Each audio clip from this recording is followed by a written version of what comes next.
From Wish TV and the All Indiana Podcast Network, this is the News 8 Daily 8 Podcast with Wish TV's Kylie Conway. A Wish TV News 8 update. Hi, this is Kylie Conway, and this is your News 8 Daily 8 for Monday, March 7th. Cold air is moving in behind all the rain we got overnight and early this morning. Highs will top out for most areas in the 40s. We have snow showers possible by the end of the week. The National Weather Service says that a tornado briefly touched down in Cass County over the weekend. The agency says the EF0 tornado touched down around 2:05 yesterday morning southwest of the town Royal Center.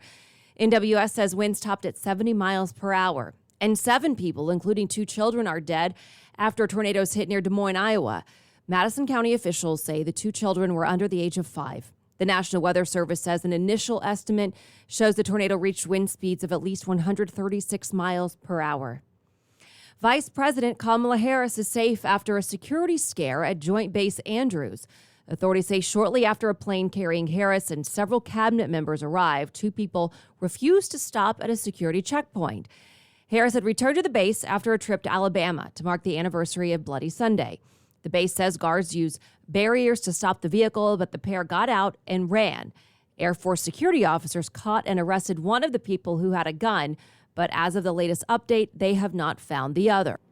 And the White House renewed calls for voting rights legislation at that anniversary event. Today marks 57 years since civil rights leaders led thousands across the Edmund Pettus Bridge in Selma, Alabama. State troopers beat the marchers. Vice President Harris visited Selma yesterday. She said that Americans are still stuck between justice and injustice. The future of our democracy is being decided now.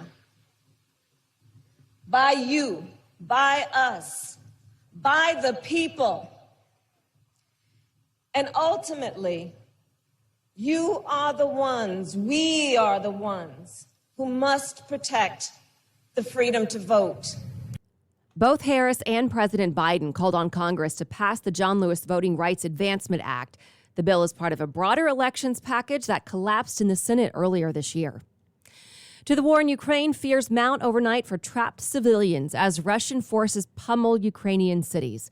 Russia announced yet another ceasefire to allow people to get out, but others so far have fallen apart. Ukraine and Russia are set to hold a third round of talks today. The Russian Defense Ministry says safe passages will be open in 4 cities, some of them funneled toward Russia or its ally, Belarus. A senior Ukrainian official rejected those proposals, so it's not clear if fighting will stop. Over the weekend, Ukraine's President Volodymyr Zelensky shared a new message on social media. He says in the video that God will not forgive Russia for its actions and that the entire globe is working to stop Russia. They've not noticed that the world is truly resolute, truly seeking to stop this war. You will not hide from this reality. You will not hide from new murders in Ukraine.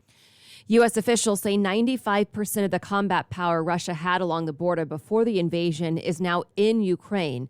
They say the count of Russian missiles to hit Ukraine is roughly 600 so far, and civilian deaths are in the hundreds. Ukraine is asking all Western companies to withdraw their business from Russia. Some companies are already acting. TikTok users in Russia will not be able to post new content or live stream through the app. The company's cutting off those services, but says in-app messaging will keep working for now. TikTok announced the move yesterday in response to Vladimir Putin's new law penalizing what he calls fake news. Under the rule, anyone who spreads what Russia considers misinformation could face up to 15 years in prison. And Netflix is no longer streaming in Russia. The company has about 1 million subscribers in the country. The streaming service is not yet saying what will happen to those accounts or when services could start up again. Netflix already paused show production in Russia. And gas just topped $4 a gallon in Indiana. That's the new statewide average this morning from GasBuddy, marking a nearly 50-cent jump from a week ago. The national average broke the $4 mark over the weekend and sits at $4.07 a gallon, just shy of the all-time high of $4.10 set in 2008. There's not much variation. GasBuddy says the lowest prices in the state are in Elkhart at $3.84, the highest right next door in South Bend at $4.07. Bloomington, Columbus, and Indianapolis are all in the same range. And rising prices are prompting a new warning for one of Central Indiana's most important agencies for people in need. Gleaners tells News 8 it might have to decrease food distribution if prices keep going up. Gleaner served 21 food pantries in central and southern Indiana, where officials say they're seeing more demand. The food bank is trying to navigate the increase in costs and staffing shortages. If a household has been hit with several $100s worth of cost increases, at some point it just doesn't all come together, and they're going to need to get some supplemental food resource, and that's why we're here.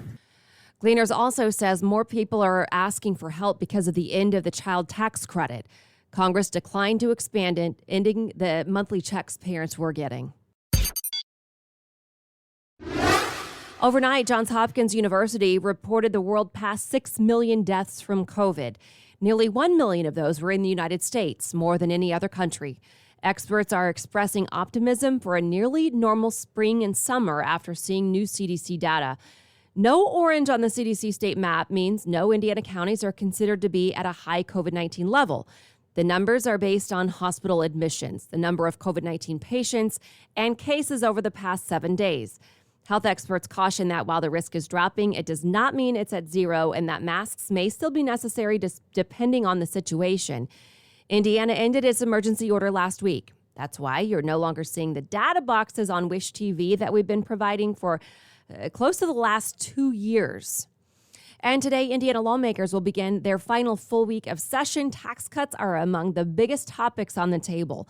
House Republicans want to cut Indiana's individual income tax rate from 3.23% to 3%. Their bill also included cuts to several business taxes.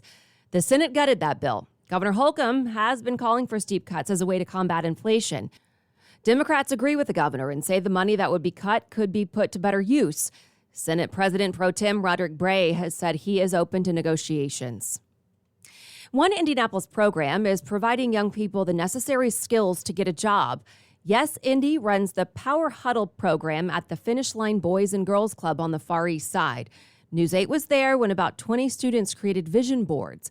Students can earn job-ready Indy badges, which mean they've learned desirable skills. The program director says the goal is to help young adults get on the right path. Most of the students that come in are just looking for a chance at life, right? They're looking for an opportunity for education or an opportunity for work, an opportunity to matter, right?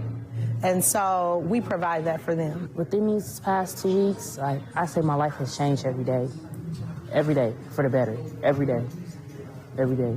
Like things that I used to take for granted, I no longer take for granted. My plan when I leave here is fixing my relationship with my family and my peers, and getting a better job and going back to get my GED.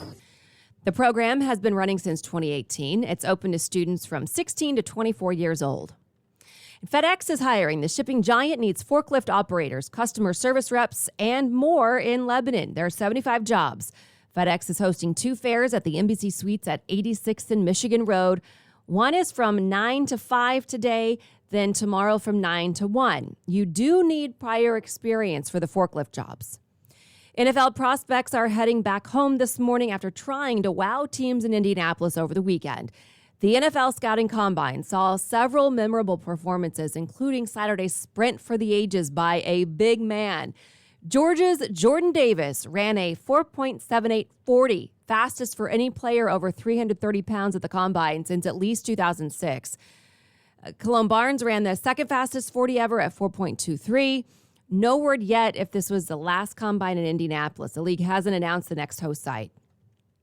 Alec Baldwin says he thinks Rust lawsuits are going after wealthy people. Baldwin handled a prop gun on the movie set last fall when it fired, killing cinematographer Helena Hutchins.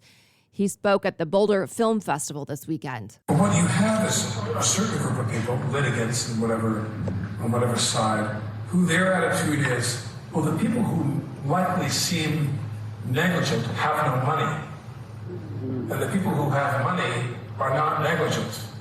But we're not going to let that stop us from doing what we need to do in terms of litigation. So we have people that are suing people that they think are deep pockets litigants, where they're going to be able to, well, why sue people if you're not going to get money? That's what you're doing it for. Baldwin added that he expects the criminal investigation to come to an end soon. And the newest installment of the Batman franchise is providing a big boost for the theater industry. The film's opening weekend soared to an estimated $128.5 million. That's far better than predictions from most experts. It's one of the biggest opening weekends for any Batman movie. And finally, IU women's basketball may have lost in the Big Ten title game, but the team's performance in the tournament raised confidence ahead of March Madness. News 8's Olivia Ray spoke to the players about a possible repeat of last year's magical March run. For the first time in 20 years, the Indiana women's basketball team played their way into the Big Ten tournament title game, trying to do something that no team had done before, win 4 games in 4 days. Now, the Hoosiers came up just 7 points shy of holding that championship trophy here in Indy, but what they did accomplish was shaking off a rough 3-game skid that ended their regular season while tremendously improving their NCAA tournament position. It shows how good of a team we are, and led by a great coach, obviously, and we have a lot of great veteran leadership on our team. So no matter what's thrown at us, I think we've shown that we can kind of push through that. We don't let a little adversity bring us down, and we're just going to continue. You know, we've got a lot of basketball left, and that's what we're going to do, whether there's adversity or not. We had every reason to come to Indy and, fold and not, be who we are and who we know we are. But we looked at it as a new season. It's not the end for us. We're going to shut this door and we're going to move on, to the NCAA tournament and look forward to hosting in Bloomington. As the confetti fell around them celebrating Iowa, that was the message that Terry Morin delivered to her team. This run in Indy, it was just a warm-up. Her Hoosiers are poised for another magical March where just a year ago, they danced their way into the Elite Eight. For now, they'll take a few days to rest as they await their path on Selection Sunday. For now, reporting from Gainbridge Fieldhouse, I'm Olivia Ray, Wish TV, wishtv.com, and follow us on Facebook. This has been your News 8 Daily 8. For Wish TV, I'm Kylie Conway. Online at wishtv.com and follow us on Facebook when you search Wish TV. This is the News 8 Daily 8 podcast with Wish TV's Kylie Conway. A Wish TV News 8 update on demand. For even more, on demand and on the go. Connect with Wish TV on Facebook at wishtv.com and on the free Wish TV mobile app. Thank you for listening. And be sure to like, subscribe, and follow this podcast for updates every weekday morning on the All Indiana Podcast Network and wherever you get your podcast.